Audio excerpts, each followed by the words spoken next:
morning, everyone. How are you today? Earlier this morning, we had our 3 camphor trees trimmed. The company that we used was very efficient. I'm very happy with their work. And they've come out here before and trimmed our oleanders, pulled the dead stuff out of the redwoods that you get from time to time. So they've done work for us before. They took less than an hour, had about 10 guys working, cleaned up everything. Each time we use them, I'm always happy with the work they do. I wanted to show you some of the things that the camphor trees drop. These dead branches are some of the things that fall frequently starting about spring if you don't have them trimmed. And it's been a while since we've had it trimmed. It's probably been about 4 years.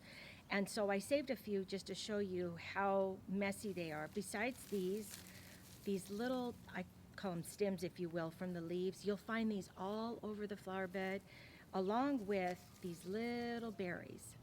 And it starts about springtime, and the leaves will fall all the way up until early winter time.